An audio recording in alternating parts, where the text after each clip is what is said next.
Voy ahora a permitirme leer la semblanza del doctor Carlos Santiso.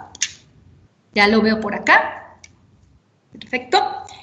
Bueno, desde 2018, Carlos Santiso es director de la Dirección de Innovación Digital del Estado del Banco de Desarrollo de América Latina, CAF, basado en Bogotá. Es miembro del Consejo Asesor del Comité Asesor del Foro Económico Mundial sobre Transparencia e Integridad de la Partnering Against Corruption Initiative. Anteriormente dirigió la División de Innovación para Servicios Ciudadanos del Desarrollo Interamericano, BID, a la que se incorporó en 2011 para dirigir la División de Capacidad Institucional de la División del Estado con sede en Washington. Se desempeñó como gerente sectorial de gobernanza en el Banco Africano de Desarrollo, con sede en Túnez entre 2007 y 2011. Como asesor de gobernanza del Departamento de Desarrollo Internacional del Reino Unido en Lima y Glasgow entre 2002 y 2007. Y como asesor en gobernabilidad democrática del Instituto Internacional para la Democracia y la Asistencia Electoral, con sede en Estocolmo entre 1996 y 2000. Comenzó su carrera profesional en la oficina del primer ministro de Francia en París en 1995 hasta 1996. Ha escrito extensamente sobre gobierno digital, gobernabilidad democrática, prevención de la corrupción y ayuda al exterior. Como vemos, pues una amplia experiencia, también muy joven, nuestro ponente, a quien le agradezco que nos acompañe. Carlos, por favor, un gusto tenerte. Sí, muchas gracias y muchas gracias a ti, M. Figueroa Neri, también a Ana Vázquez por la invitación extendida a CAF, el Banco de Desarrollo de América Latina, un poco para presentar unas ideas y compartir una charla. Muchas gracias a la Secretaría Técnica del Sistema Estatal de Anticorrupción de Jalisco. Siempre un placer estar con ustedes. Y compartir unas cuantas ideas, empezando por compartir la pantalla para que vean mi presentación y estar con ustedes estos minutos, ¿no? Yo, siguiendo también la excelente presentación de mi colega, no sé si ven la presentación ahí. ¿Sí? Okay. Sí, se ve bien. Ahí mejor, ¿no? Un momento, que tengo igual una... Ya la vemos a pantalla completa. Perfecto, buenísimo. Ok. Entonces yo quisiera un poco tomar este tiempo para seguir la presentación del profesor Greenwich sobre, digamos, los incentivos de la corrupción, pero para poner también un énfasis en lo que M enfatizó al inicio, ¿no?, de este taller sobre, digamos, el mundo en el que vivimos, el contexto de crisis, pero también la aceleración de la transformación digital que estamos viendo y cómo esto también puede ser una oportunidad en nuestra lucha contra la corrupción para prevenirla, detectarla y mitigarla. Y aquí mi presentación se va a enfocar en las soluciones digitales que podemos ver emerger en la región y que apoyamos desde CAF para luchar contra la corrupción. Y en la presentación quisiera un poco enfatizar 3 puntos, ¿no? El primero tiene que ver realmente con cómo la crisis que atravesamos, pues, acelera la necesidad de transformar los gobiernos desde sus procesos físicos y análogos a esquemas más digitales, que pueden ser una oportunidad muy grande para que estos estados y nuestros sectores públicos sean más ágiles, más abiertos y más transparentes. Pero también este cambio también requiere de un back office, de una infraestructura digital que permita mejorar la calidad, la integridad y la apertura de los datos, que al final son el fundamento de esta transformación digital, de esta aceleración digital de nuestras sociedades, de nuestras economías y de nuestros estados. Y ahí donde voy a enfatizar mi presentación es realmente cómo potenciar este mar de datos y esta información que se genera cada vez más rápidamente para que sea reutilizada de manera efectiva, pero también segura y con garantías de de un uso ético y responsable, para que luego sea una palanca y una herramienta contra la corrupción. Y creo que hoy en día la transparencia y los datos se han vuelto de cierta manera los mejores aliados en esta lucha contra la corrupción en la región y más allá de la región. Y al final, en el tercer punto, voy un poco a compartir con ustedes y los que nos escuchan desde Jalisco, cómo podemos desde una institución como CAF, que es un banco de desarrollo regional, poder apoyar a través de asistencia técnica y asesorías técnicas el uso de datos y de la analítica de datos que sea más efectiva en la lucha contra la corrupción, en particular en áreas de riesgo que son las compras públicas y en términos de contrataciones que sean más abiertas y más transparentes. Entonces, déjenme primero un poco hablar de esta Dirección de Innovación Digital del Estado que estoy dirigiendo. Perdón. No sé si me ven bien la presentación, que tengo la impresión que se fue. ¿Me confirman? Sí, no se ve. Quitó su presentación. ¿Cómo? Se quitó su presentación. Bueno. ¿Quiere usted compartir la pantalla o se la compartimos de acá con nosotros? Igual mejor de ustedes, porque creo que tengo un desafío técnico claramente con mi pantalla, si les parece. Un momentito.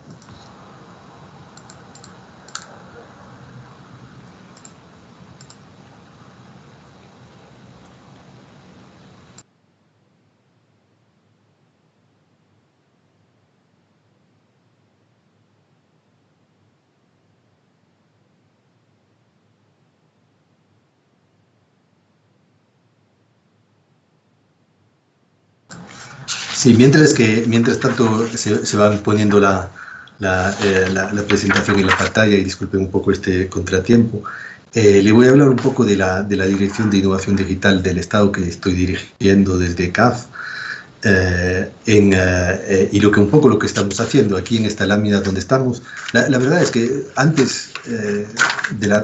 incluso antes de la pandemia hemos creado en CAF esta nueva dirección en 2018 que realmente busca apalancar las soluciones digitales y los datos para mejorar y cambiar las vidas de los ciudadanos. Y nos enfocamos también en los problemas, digamos, críticos y estructurales de la región. Muchos de ellos tienen que ver con la corrupción o por lo menos la falta de integridad en muchos procesos.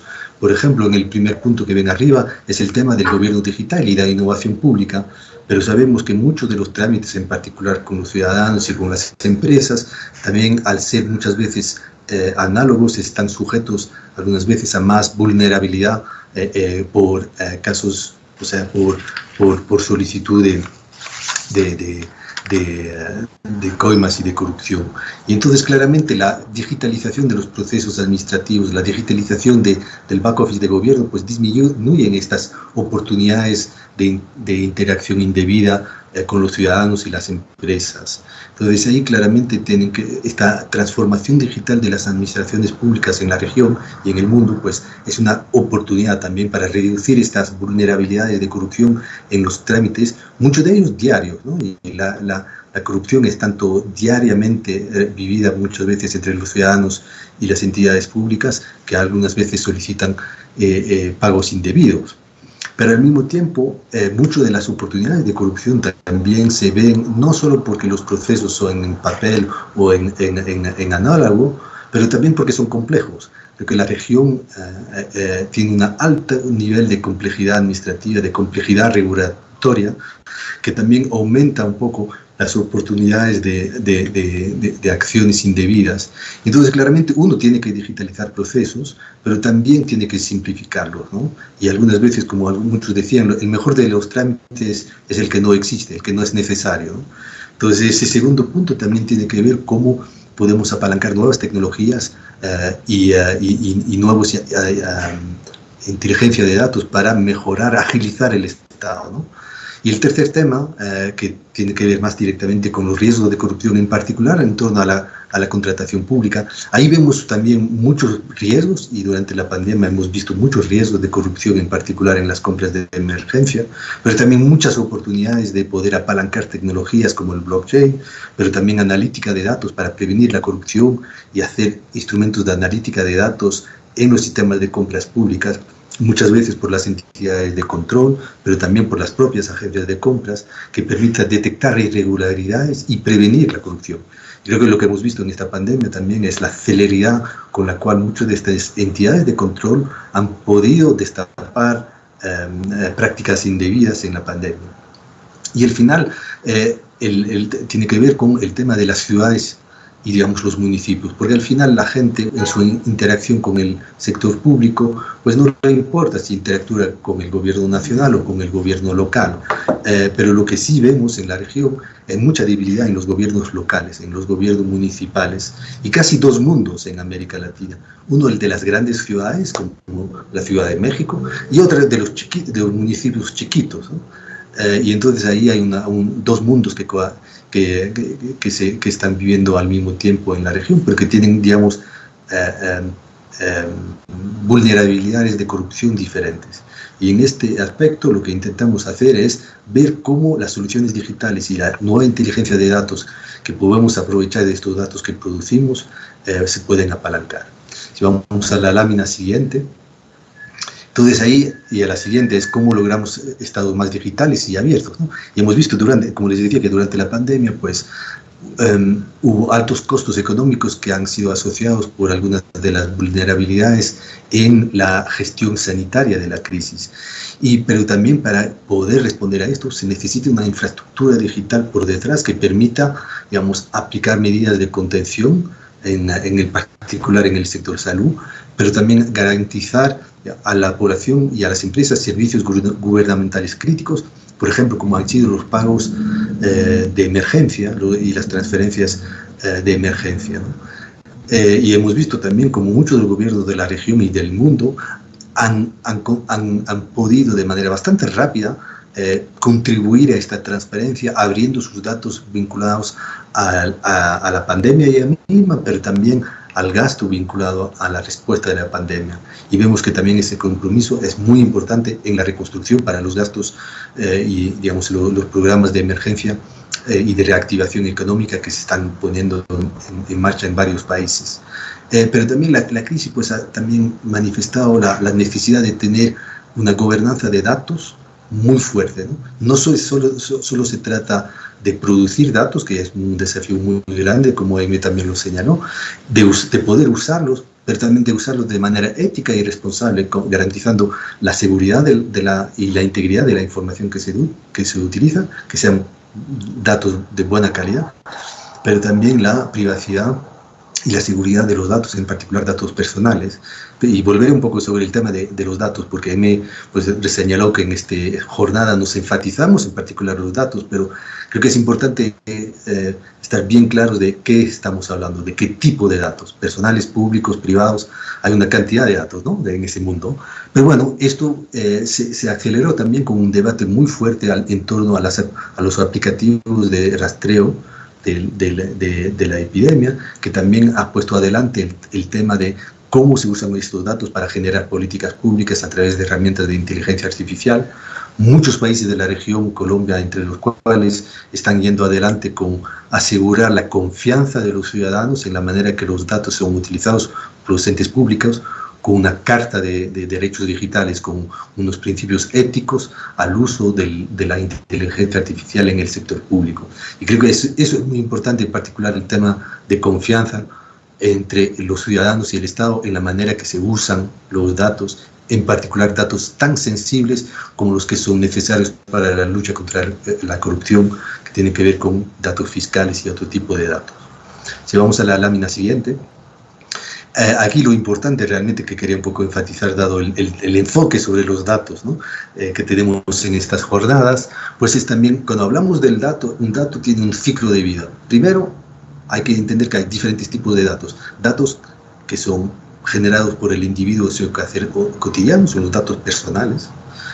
Muchos de estos son datos privados porque son generados por las empresas, ¿no?, su teléfono, sus diferentes equipamientos.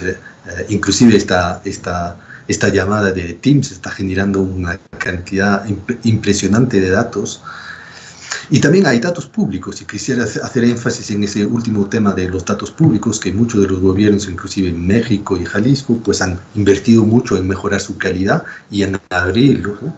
Estos datos públicos se deben y se pueden reutilizar porque tienen garantías de publicidad en sí, pero creo que hay que tener también bastante cuidado que el debate actual sobre el uso de los datos personales no ponga una sombra sobre la necesidad de invertir en una mejor calidad de los datos públicos, las estadísticas oficiales, de los registros administrativos, de esos datos bien aburridos, ¿no? Pero que genera el Estado en muchos de sus quehaceres, y que estos pueden ser realmente mucho más eficientes en ser utilizados.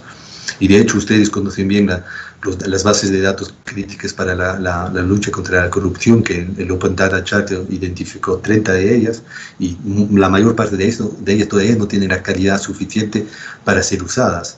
Pero también tenemos el segundo punto aquí que en esta lámina quiero enfatizar, es el tema de pensar el dato en su ciclo de vida, ¿no? El dato, pues, primero se debe generar, ¿no? Y se debe invertir en su estructuración, en su publicación en formato abierto, que pueda ser reutilizable por otros, y también que pueda responder a solicitudes de acceso a la información, según la legislación nacional. Luego, este dato tiene que ser procesado para ser almacenado y poder ser verificado a través de diferentes catálogos o lagos de datos, como se dice. El tercer ciclo, que es muy importante, es que estos datos deben ser disponibles para quien los necesita, porque un dato, si no se usa, no sirve de mucho, ¿no? Y entonces tiene que haber una política de datos, una gobernanza de datos que ponga claramente cómo se pueden entregar estos datos para generar información, para generar conocimiento, cuáles son estas plataformas a través de las cuales se ponen a disposición estos datos, en particular los públicos, y la plataforma de interoperabilidad entre agencias públicas para permitir compartir los datos también dentro de las entidades públicas, que muchas veces puede ser un desafío muy, muy grande. Y finalmente, la utilización de estos datos por los entes de control, por los usuarios, por los ciudadanos, que pueden poder generar estadísticas de interés, pero también cada vez más visualizaciones que sean fáciles de entender por el ciudadano de a pie y que sean georreferenciadas, que también vivan, por ejemplo, el ciclo de la compra pública desde su inicio hasta su final y hasta su entrega.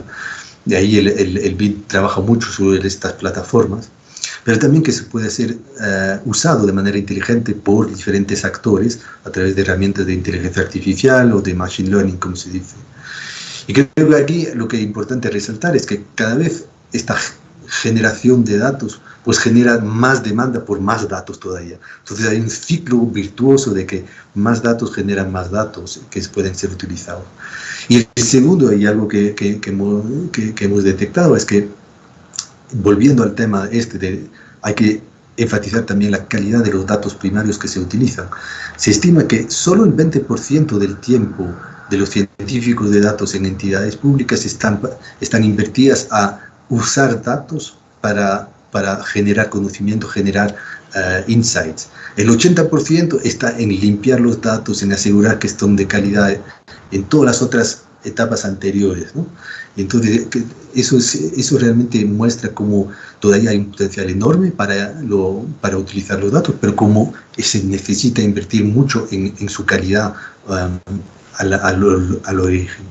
Si vamos a la lámina siguiente, por favor. Entonces, lo que vemos es que esta crisis también pues, generó oportunidades de integrar muchos de los datos y muchas de las nuevas tecnologías para asegurar integridad en la reactivación. Entonces, hemos visto una aceleración en muchos países de la región y de fuera de la región sobre esta agenda de datos, ¿no?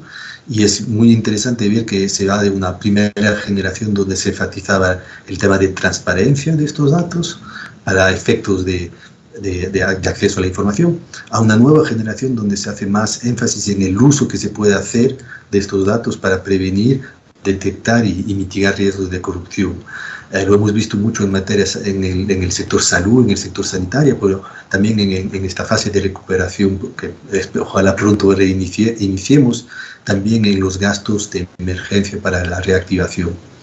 y también un mayor apetito para el uso y la apertura de los datos para la toma de decisión. Un tema bien crítico que hemos visto también en la pandemia es, digamos, de nuevo, el riesgo que hay en particular en las contrataciones. Las contrataciones públicas de emergencia en el sector salud han sido muy vulnerables a riesgos de corrupción, pero también el sistema general de contratación pública, en particular dado a la legislación de emergencia, pues también generó nuevos riesgos. Y también ahí vemos en muchos países de la región un impulso para abrir los datos de contratación pública, para atender la emergencia sanitaria, generando formatos mucho más abiertos, por ejemplo, en portales de datos abiertos, incluir datos sobre las compras públicas de emergencia, pero también una mayor demanda de escrutinio ciudadano sobre la gestión de las compras durante la emergencia. Y un tercer tema que hemos visto también acelerarse muchísimo durante esta pandemia es la digitalización de los trámites y la simplificación de los trámites. De nuevo, esto por el tema del distanciamiento social y de mitigar los contactos entre las personas, los funcionarios de entes públicas y los ciudadanos. Pero esto aumentó la demanda por trámites digitales, aumentó las expectativas de la gente en cuanto a su acceso a servicios del Estado por medios digitales. Y también se aceleró también la simplificación, ¿no?, de estos procesos. En Brasil, por ejemplo, durante la pandemia el gobierno federal pudo simplificar y digitalizar 350 trámites de sus 3.800 trámites federales en menos de 6 meses, ¿no? Hubo una aceleración muy fuerte, pero también unas expectativas que se alzaron del ciudadano digital. Y creo que es durante la pandemia un cambio que hemos visto muy fuerte, es que la gente hoy en día está demandando más servicios digitales, mejores servicios digitales y también menos, complejidad en esta interacción. Antes se utilizaban mucho sus teléfonos para los medios sociales, pero hoy en día la juventud está accediendo y esperando servicios digitales de mayor calidad. Y eso cambió bastante durante la pandemia y pensamos que esto se va a quedar después, como tendencia, como demanda, como expectativas. Y el desafío es la capacidad de nuestros estados de responder a estas expectativas. Si vamos a la lámina siguiente ahora.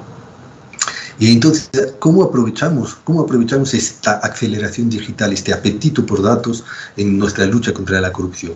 Si vamos a la lámina siguiente. Winston Churchill siempre nos recordaba, ¿no?, en la Segunda Guerra Mundial, que nunca se debe aprovechar una crisis, ¿no?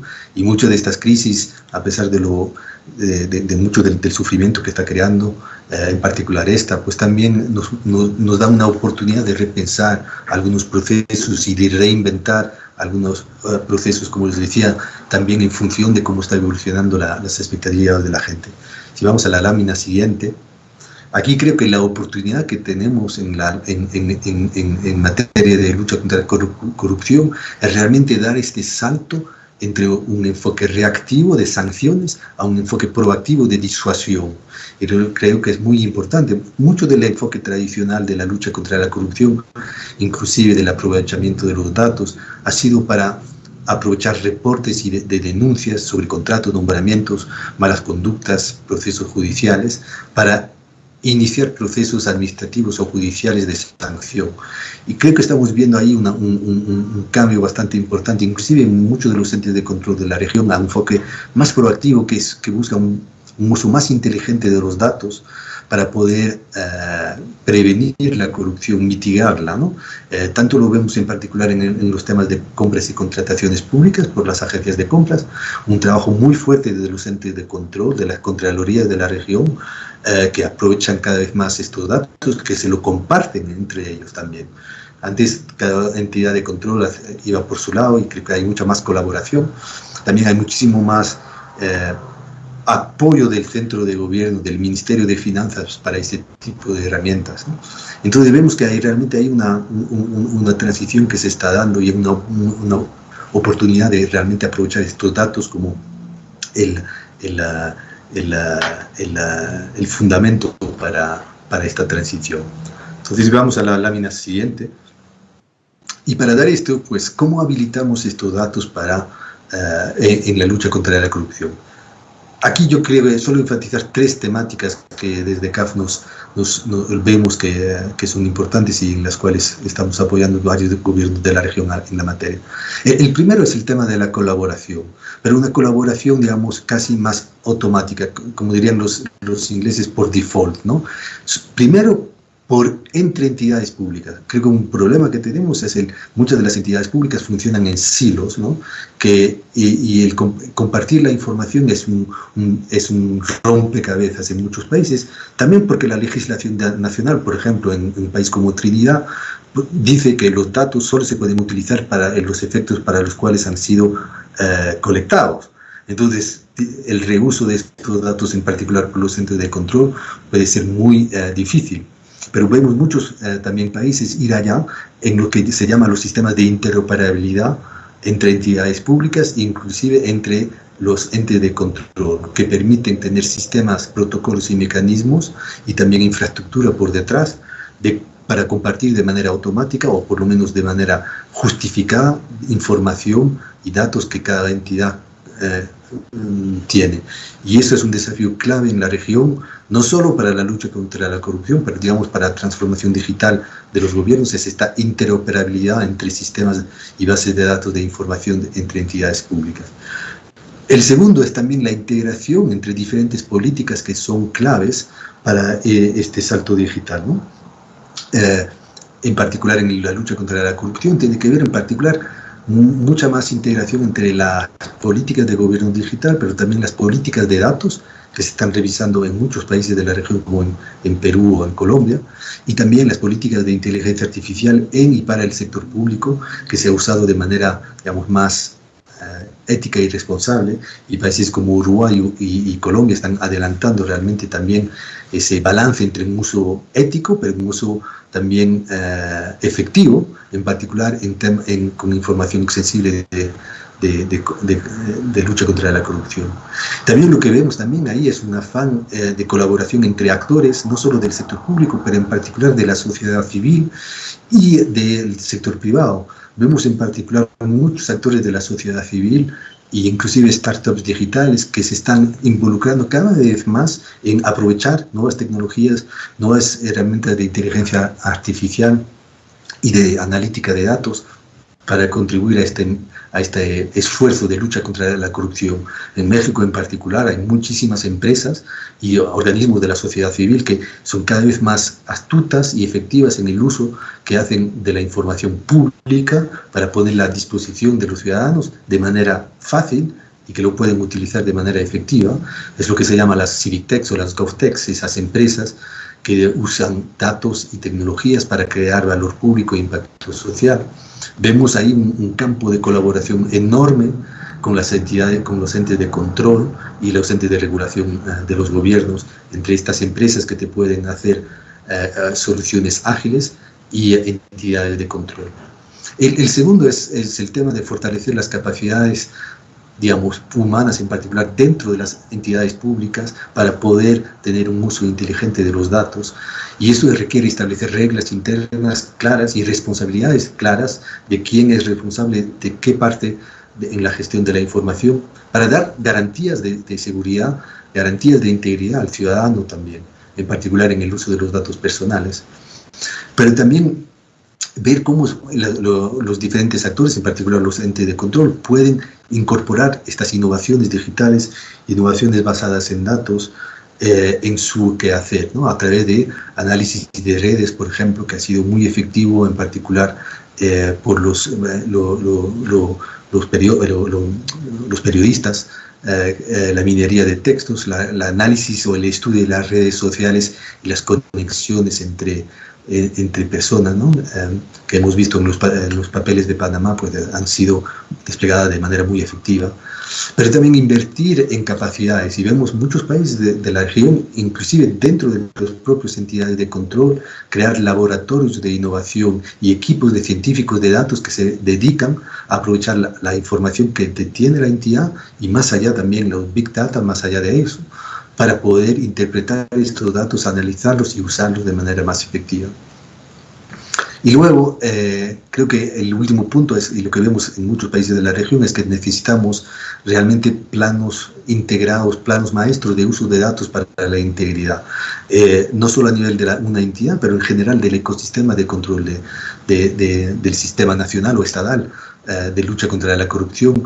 En ejemplos como ustedes manejan a nivel del gobierno federal de México sobre estas plataformas de analítica de datos que se desplegaron, pero hay que realmente tener una estrategia coherente para saber, uno, qué datos se necesitan, qué calidad tienen estos datos, cómo son su integridad, pero también cómo proteger su seguridad para utilizarlos. Y ahí hay datos que son muy sensibles y bases de datos que son muy sensibles que se deben abrir y que se menciona al principio, algunas de ellas como el movimiento de propiedad inmobiliaria, el beneficiario último de las empresas, las declaraciones de impuestos y otras, ¿no? Y también definir cuál es un poco cómo se va a colectar estos datos, ¿no? Y de qué manera y por quién, ¿no? Y luego también algunas políticas que planteen claramente cómo se van a poder utilizar estos datos.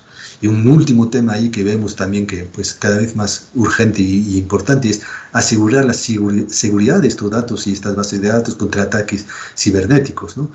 Chile acaba de sufrir hace un mes un ataque bastante fuerte en sus claves digitales de los ciudadanos. Entonces hay realmente que también mejorar la seguridad de estas herramientas y estos datos contra ataques que se están haciendo cada vez más más importantes, ¿no? Y inclusive ya Interpol ya lanzó una alerta en el tema de la gestión de la vacuna, inclusive la gestión de distribución de la vacuna que podría estar afectada por ataques cibernéticos, ¿no? Si vamos a la lámina siguiente, entonces vemos ahí realmente que estamos viviendo en el mundo, en el ecosistema de los entes de control, pero más allá, una transición de lo que antes era un gobierno análogo a un gobierno electrónico, donde se introducía tecnología, a un gobierno digital y creo que a un gobierno inteligente. Si vamos más allá, la siguiente, y la siguiente todavía, y ahí realmente en esta transición los datos van a ser muy importantes, porque estamos realmente en una encrucijada en muchos países de la región, y veía esta mañana, por ejemplo, el debate en España sobre la Carta de Derechos Digitales, que vuelve al tema de la confianza, ¿no?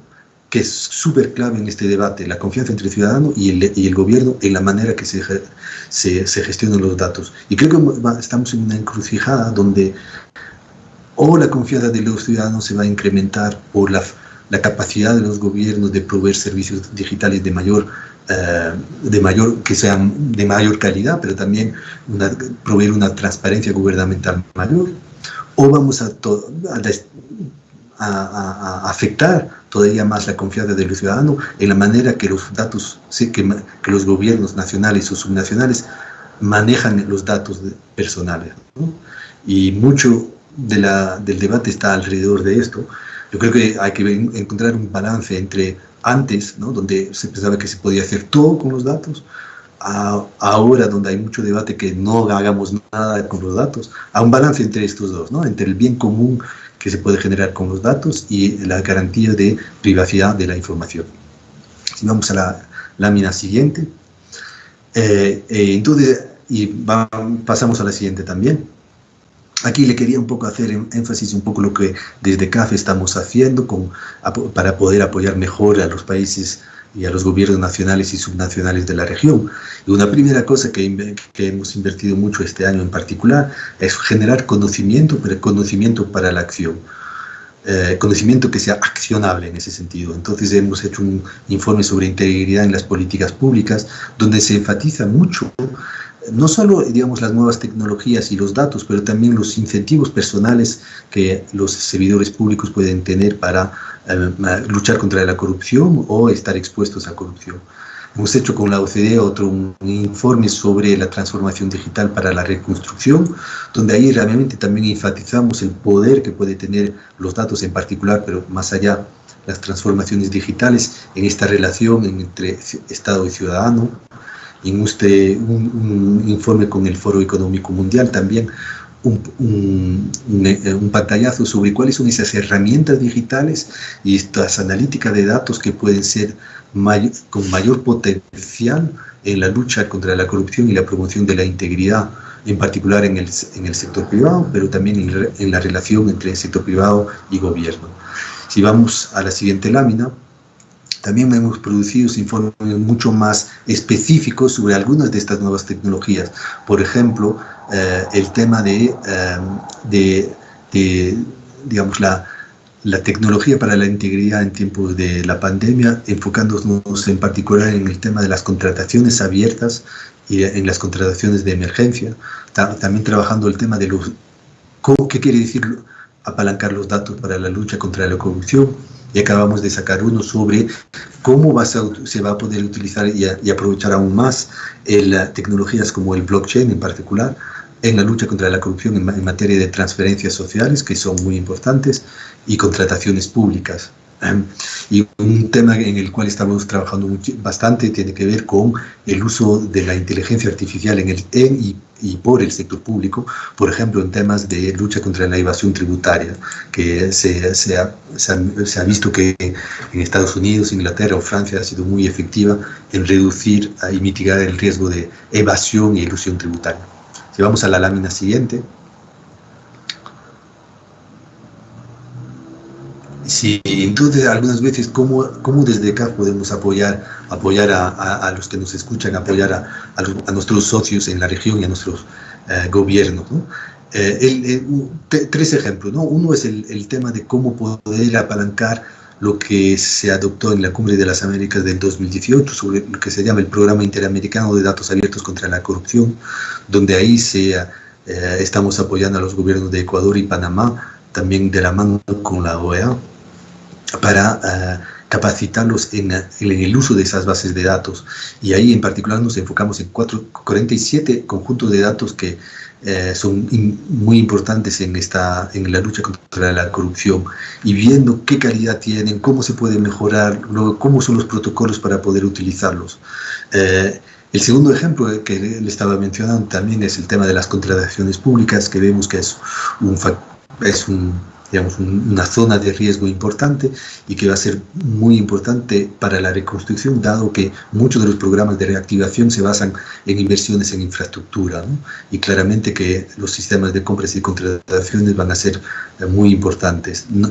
Todo lo que hemos visto también, hemos un poco analizado, por ejemplo, la legislación de emergencia, de compras de emergencia, cómo ha evolucionado en la región.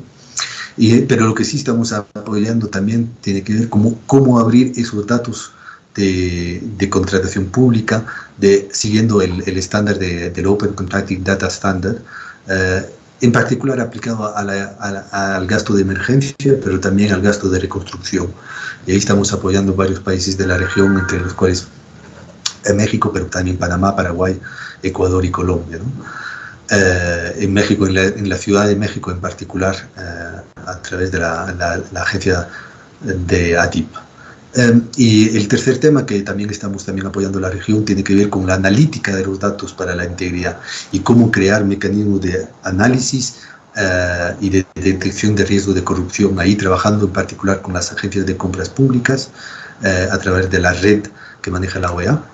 Y también asistencia técnica para el desarrollo de alertas tempranas en riesgo de corrupción en compras y contrataciones. Ahí lo que vemos que es bastante interesante también es que hay muchos esfuerzos que se están dando en países como Colombia, Brasil o Paraguay, pero también muchas de las ciudades están yendo adelante a través de esquemas de contrataciones y obras públicas abiertas, que nos parece muy interesante, dado que algunas ciudades como México son casi países, ¿no? Por la importancia de su población y la importancia del gasto público en estas entidades, por estas entidades en particular de infraestructura. Entonces, datos abiertos contra la corrupción, contrataciones abiertos y analítica de datos son tres maneras a través de las cuales intentamos apoyar estos esfuerzos en los países de la región. Si vamos a la siguiente lámina, por favor. Y ahí ya estoy un poco concluyendo, ahí también algunas cosas que estamos mirando cómo poder apoyar más los países de la región, tiene que ver realmente un enfoque en el gasto de inversión y de infraestructura pública. Como les decía, que muchos de los programas de reactivación van a financiar ese tipo de programas. Entonces estamos trabajando con ITI de Jalisco, ¿no? Apoyándoles para ver cómo montar la plataforma tecnológica de la iniciativa de transparencia en el sector de infraestructura, la iniciativa COST, y en otros como en la ciudad de Bogotá, más allá del seguimiento de los gastos de infraestructura o de las obras públicas en sí mismo, también los estándares de apertura de los datos de la gestión fiscal, en este caso en Subnacional de Bogotá, que es un tema que nos interesa también poder apoyar, de cómo establecer estándares de transparencia en estos datos. Pero eso vuelve a lo que decía anteriormente, mejores si podemos aplicar estándares más rigurosos y más sistemáticos de calidad de los datos, pues uno mejora la calidad de los datos que se generan y mejoran la posibilidad de utilizarlos. Y vuelvo al tema inicial de cómo mejorar la calidad de los datos, también viene que ver con aplicar estándares que son reconocidos internacionalmente, que permiten tener datos de una manera estructurada, de una manera que sea, reconocida internacionalmente para ser luego reutilizada de manera más efectiva, y que también nos permita hacer comparaciones, ¿no? Para poder compararnos entre nosotros, ver cómo lo estamos haciendo y qué está pasando entre diferentes países, ¿no? Y entonces, si vamos a la lámina siguiente, ya para ir realmente concluyendo aquí con reflexiones sobre 3 desafíos pendientes, ¿no? Que viene que ver con, primero, mejorar la calidad de los datos. Esto vuelve al tema inicial. Muchos de los datos que utilizamos, por ejemplo, en compras públicas, al final es un agente público en un municipio que rellena un formulario Excel y donde puede al final haber muchos errores humanos, ¿no? Pero digamos que ver la manera en que lo que se genera como información es de calidad, en términos de su veracidad, de su integridad, pues es muy, muy importante. Y les decía que al final el 80% del tiempo de los analistas de datos o de las unidades de inteligencia de datos de entes de control o de administraciones públicas tiene que ver con limpiar los datos, ¿no? Asegurarse que son de calidad para ser utilizables, ¿no? Y esto pues requiere una inversión significativa, no solo en esas herramientas de analítica o de inteligencia artificial, pero en los registros administrativos originales, en los registros públicos que generan estos datos y que tienen como misión vocacional pues almacenarlos. El segundo desafío es realmente también invertir en la infraestructura del poder de cómputo, porque cada vez la tecnología se va acelerando, ¿no? Un tema que vemos en muchos países de la región tiene que ver, por ejemplo, en los sistemas de gestión financiera de los estados, de gestión presupuestaria. Estos están llegando al final de un ciclo que ya tienen 20, 30, en algunos casos 30 años, y estamos yendo a versiones 2.0, 3.0, 4.0 de estos sistemas que van a necesitar ser reemplazados. Los sistemas, digamos, centrales de administración financiera. Y finalmente, creo que lo que también hemos visto con mucho potencial es invertir en ambientes de colaboración, de co-creación entre las entidades de control, los entes públicos, con el ciudadano, con los gobiernos municipales, como los municipios, pero hay un poder de creatividad muy fuerte para que gobiernos, sociedad civil e inclusive empresas colaboren en espacios de co-creación, y muchos de los países de la región crean laboratorios de innovación precisamente para poder compartir datos, para poder utilizarlos, para poder experimentar soluciones igual novedosas que igual no se hubieran podido intentar en otros ambientes, ¿no? En particular aquellas que son muy especializadas en el uso de la tecnología, de nuevas tecnologías. Vemos en muchos países de la región, por ejemplo, hacer pilotos, ¿no? Del uso de blockchain, por ejemplo, que es una de las grandes tecnologías para la integridad. el desafío que tenemos es que son muchos pilotos, pero que todavía necesitamos invertir más en poder escalarlos, ¿no? Y poder utilizarlos a escala. Por ejemplo, la Agencia de Compras de Chile lo está intentando hacer inclusive la Procuraduría de Colombia también con aplicativos para poder, por ejemplo, seguir el gasto de alimentos escolares para las escuelas, ¿no? Pero creo que hay que ahí también tener un esfuerzo también de no duplicar esfuerzos y poder sumar esfuerzos entre entes de control, entre gobiernos, entre sociedad civil y sector privado. Y la última lámina, ahí nada más, ahí concluyo mi presentación un poco con estas reflexiones, poniéndonos a disposición en CAF para seguir este diálogo, seguir apoyándolo. Tenemos ahora una oficina muy activa de CAF en la Ciudad de México, que facilita el diálogo con las autoridades, tanto federales como estatales, y yo aquí a disposición de ustedes desde Bogotá. Muchísimas gracias. Al contrario, muchas gracias a ti, Carlos. Han llegado preguntas. Voy a leerlas de 3 en 3, si te parece, para que no sean tan agobiantes y vemos cuántas alcanzamos y no abusar de tu tiempo. Mira, Diego Negrete, ¿qué papel juega la profesionalización del servicio público con las tecnologías aplicadas para detectar actos de corrupción? Harold Chávez, ¿hay metodología e indicadores que miden la corrupción? ¿Cuáles son los mecanismos más eficientes que se han implementado para disminuirla?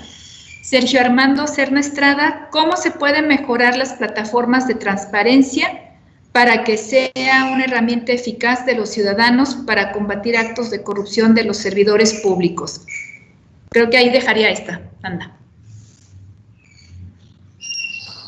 ¿Y me puedes repetir la segunda que me pasó? Sí, que si hay una metodología indicador, que ya existen, nos comenta, ya hay metodología e indicadores que miden la corrupción, pero ¿cuáles son los mecanismos más eficientes que se han implementado para disminuirla? Buenísimo. Preguntas muy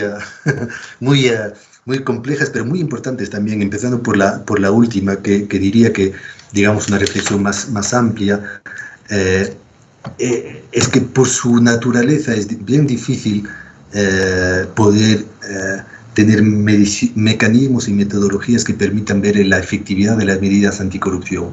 Y creo que para todos nosotros, todos los que nos escuchan, para el sistema estatal anticorrupción de Jalisco, pero para todo el mundo, poder medir el impacto que tienen las medidas anticorrupción es un desafío muy importante que pues invitamos también desde la academia que se invierta más en ese tipo de mediciones, pero es muy difícil pasar de una medición que permita ver qué tipo de intervenciones tienen más impacto, ¿no? Y creo que hemos hecho mucho trabajo en términos de la prosecución penal, pero vemos también altos índices de impunidad que siguen en muchos países de la región y más allá.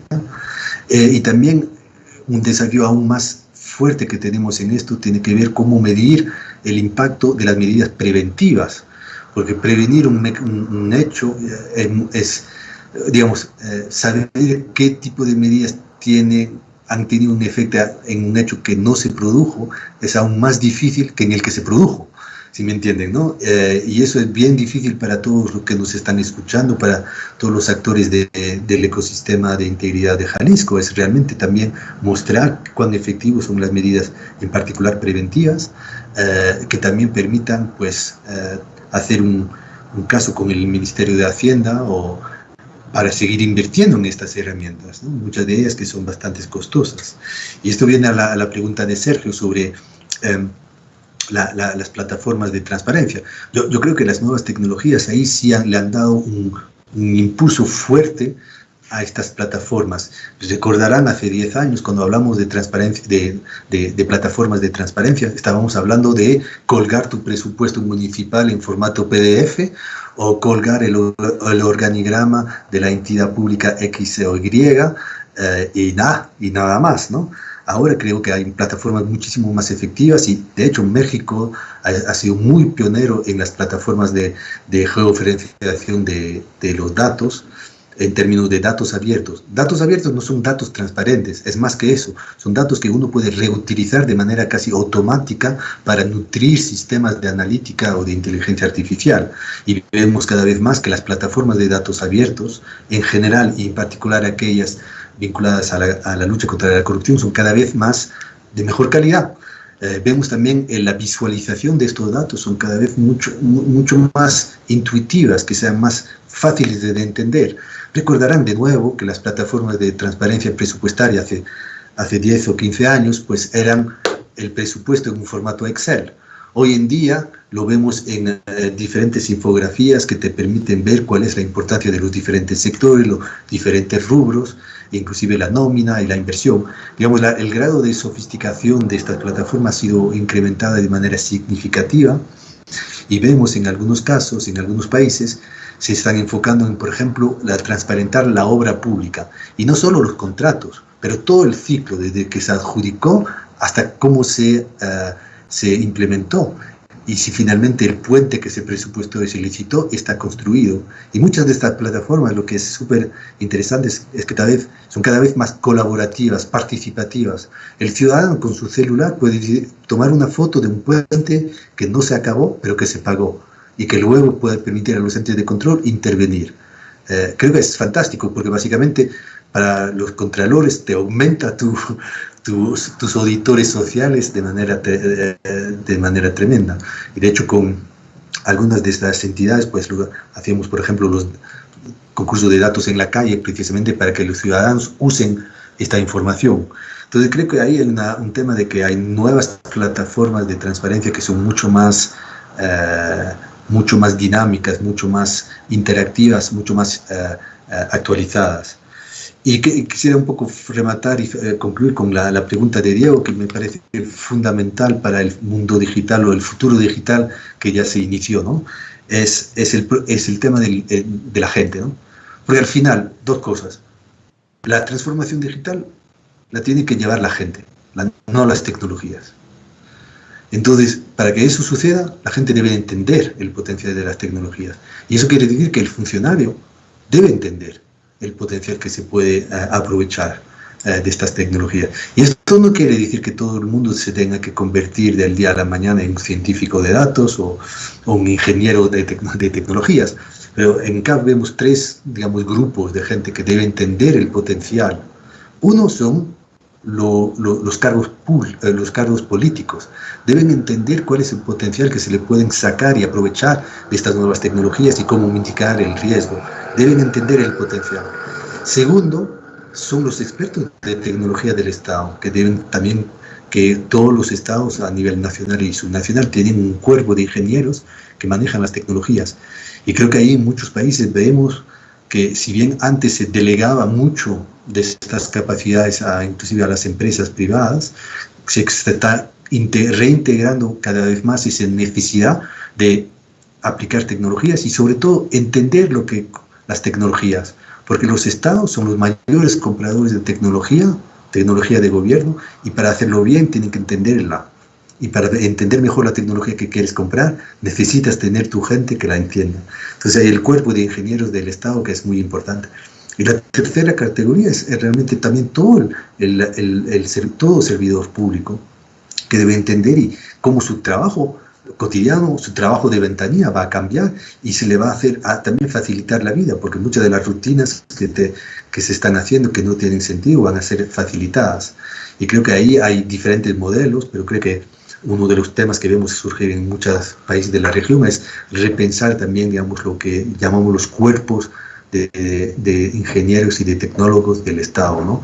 Que en algunos países como España, por ejemplo, hay un cuerpo dedicado, como tú tienes cuerpo de economistas o de auditores, hay un cuerpo de ingenieros o de especialistas digitales que también tienen un manejo desde el centro de la unidad, por ejemplo, de gobierno digital o el Ministerio de Gobierno Digital, pero también en todas las entidades públicas, ¿no?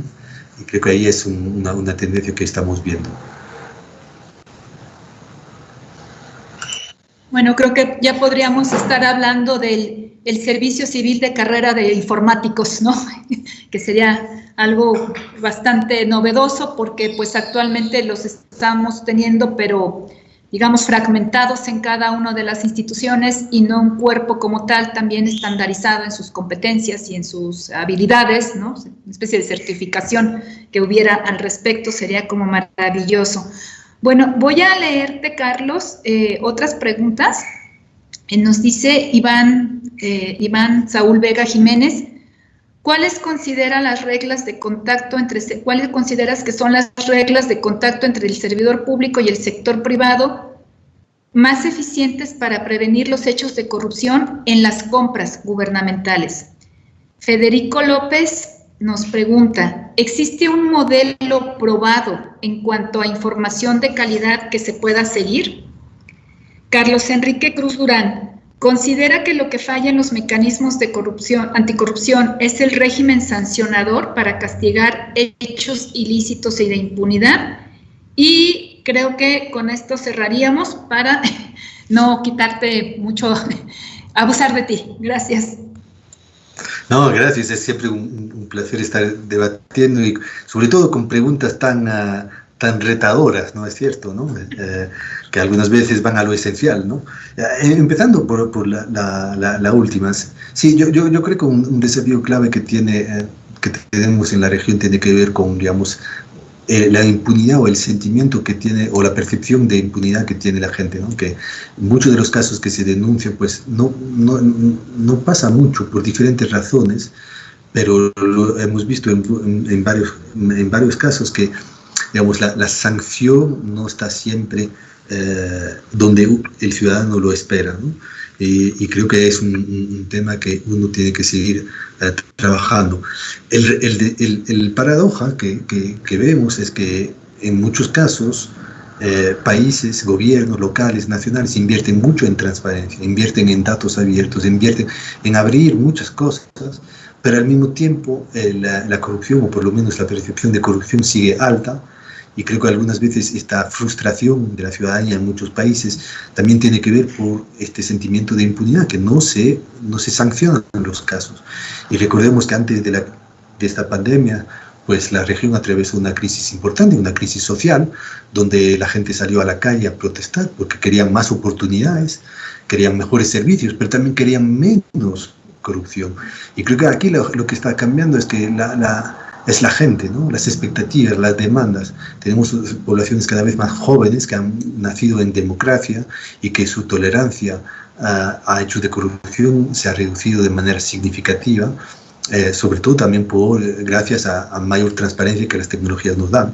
Y vemos algunas veces un desfase porque no siempre se sancionan y la impunidad sigue bastante alto.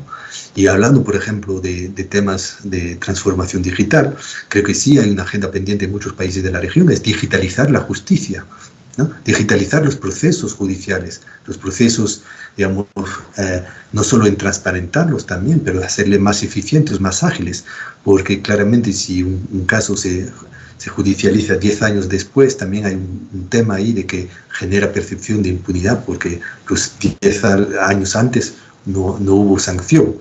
Y ahí una agenda pendiente que varios países de la región están yendo adelante, es digitalizar la justicia, que sigue siendo el sector más atrasado en su digitalización, por diferentes razones, inclusive su cultura, digamos, administrativa, ¿no? El escribano es algo que no se puede perder, ¿no? Pero ahí hay una agenda muy pendiente que podrá igual, pensamos, también contribuir a hacer más ágil, eficiente y transparente la administración de la justicia. El segundo punto también tenía, creo que Iván mencionó esta pregunta sobre cómo, digamos, cambiar algunas de las relaciones entre el sector público y el sector privado en estas riesgos de corrupción. Y ahí nosotros también de nuevo pensamos que muchas de las herramientas digitales que vemos tienen un potencial muy grande de poder, digamos, simplificar esa relación, ¿no? Porque muchas de las oportunidades de corrupción surgen de la complejidad, ¿no? Más trámites, más autorizaciones el municipio debe darle para construir, para, por ejemplo, establecer un negocio o construir o construir algo, pues más te genera oportunidades de coimas y de corrupción. Y creo que ahí la simplificación ayuda muchísimo. No es siempre digital, es porque al final, si tú tienes un trámite que es tonto, seguirá siendo tonto si es análogo o digital.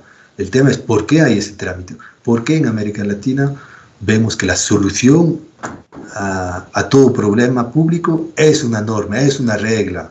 Entonces tenemos ahí una multiplicación de normativa, de una maraña burocrática que nos hace el campeón del mundo de complejidad. Y entonces ahí creo que el tema de simplificar esta relación pues es fundamental, ¿no? Y transparentarla claramente. Y ahí de nuevo tecnologías pueden ser muy útiles para poder transparentar no solo una transacción, una acción, pero todo un proceso. Por ejemplo, que Iván mencionaba el tema de compras y contrataciones públicas. Estamos viendo que las tecnologías hoy te permiten no solo transparentar quién ganó la licitación, pero también quién es esa persona o esa empresa. ¿Qué hace? Dime por qué una panadería ganó un contrato de máscaras sanitarias, ¿no? Estamos viendo, por ejemplo, más demandas para saber quiénes son los beneficiarios últimos, no legales, últimos de unas empresas. Y entonces uno podrá ver unas contrataciones públicas, por ejemplo, o las obras públicas, transparentadas de su inicio al final del proceso. Empezando, ¿por qué se licita esto ahí y no esto allá? Y las decisiones que sustentan, y digamos, las justificaciones que sustentan esas decisiones. Pero también todo el ciclo de adjudicación de las obras. Creo que también ahí hay un tema. También hay otro tema donde vemos también avances en muchos países de la región, tiene que ver con algunas de las reglas, en particular en temas de conflicto de interés, en términos de participación privada de funcionarios públicos, pero también temas, por ejemplo, de la puerta giratoria, ¿no? De que uno pasa de un lado para otro y entonces algunas veces se pueden mezclar las cosas y hay varios países que están bien atentos a este tipo de normativas que te permite también mejorar los estándares de integridad en la relación entre el sector empresarial y el sector de gobierno. Y creo que ahí me pararé y me pararía para esta discusión apasionante, pero con muchos temas. Si me permitieras una última pregunta, que creo que mencionaste su importancia en tu exposición. Mira, es de Marian Arena, dice, ¿qué función tendría la policía cibernética en los casos de corrupción ahora en toda esta época digital, en el entorno digital, ¿no? Mencionaste temas de la ciberseguridad, pero creo que si nos hablaras un poquito sobre el asunto de cómo hacer esta vigilancia de la ciberseguridad, ya que conoces todo este bagaje. No, o sea, no todo. Yo nací antes de la computadora, en fin.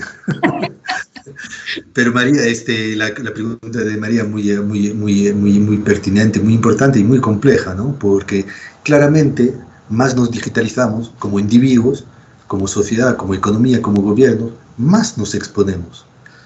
Entonces, ahí hay un tema bien importante que tiene que ver cómo asegurar, digamos, la seguridad, la privacidad de mucho de la información que se maneja, por ejemplo, pero también la seguridad de muchas de las infraestructuras que se usan. Porque yo creo que en general, creo que primero, no siempre sabemos lo que está pasando en el mundo oculto de la ciberinseguridad, ¿no? Segundo, hay nuevas formas de delito y de crimen que están surgiendo, que también utilizan de manera muy efectiva los datos y las nuevas tecnologías, en particular las criptomonedas, que saben ustedes también en México, que también los cárteles de la droga pues también se han digitalizado en ese sentido. Entonces también hay una nueva forma, nuevas formas de crimen organizado apalancando estas nuevas tecnologías. Y tercero, tenemos nuevas formas de crimen cibernético que emergen precisamente con esto. Le mencionaba, por ejemplo, el tema que está preocupando mucho de la gente, tiene que ver con la penetración del crimen organizado en la distribución de las vacunas, en términos de, por ejemplo, de las maneras que se van a hacer, que se van a distribuir. Pero también vemos que mucha de nuestra infraestructura crítica, por ejemplo, nuestras redes de energía, se basa en herramientas digitales que son cada vez más vulnerables. Si pasamos por ejemplo, que me parece muy importante, de pasar de economías que sean en cash a moneda digital, que me parece que permitiría reducir la corrupción en transacciones, porque el cash es la base muchas veces que sustenta hechos ilícitos, pero también va a exponer a los bancos en particular a riesgos cibernéticos mayores que hay que proteger. Entonces sí lo que vemos es que muchos países están, digamos, fortaleciendo sus capacidades de lucha contra estos riesgos, y ahí la colaboración internacional, regional, es clave, porque esto ya no es un tema que se puede manejar a nivel de un país, y vemos que hay muchos esfuerzos en ese sentido. Lo último que agregaría también es, la preocupación que se ve, es que realmente que para estar bien preparado se debe saber más de lo que está pasando, y realmente ahí es donde nos falla un poco en la región, saber exactamente lo que está pasando en términos de ataques a nuestros sistemas financieros. Realmente, cuando le decía, por ejemplo, que en Chile hubo un hackeo en los sistemas de identificación digital para los servicios públicos chilenos, vemos que estamos todos expuestos, ¿no? Yo creo que ahí es una preocupación que es muy importante tener en cuenta a medida que vamos avanzando, ¿no? De equilibrar los potenciales, pero mitigando los riesgos de mal uso, y al final protegiendo la infraestructura crítica y los datos que estamos utilizando. Porque, de nuevo, vuelve al tema que Aimé también mencionaba al principio. Se trata de confianza, y en estos temas construir la confianza es un reto de todos los días, pero destruirla solo en un ataque, solo en un hecho, se puede destruir completamente, y luego la gente ya no cree, ¿no? Creo que ahí es el desafío que vemos hacia adelante. Carlos Santiso, muchísimas gracias por tu excelente conferencia. Nos quedamos con conceptos sumamente novedosos: la agenda de datos, la cadena de valor de datos, ¿no? Estas ideas sobre los cuerpos profesionales de ingenieros que requerimos en las organizaciones, pues, públicas, sociales, privadas, creo que en todos. En verdad, muy agradecidos con tu participación.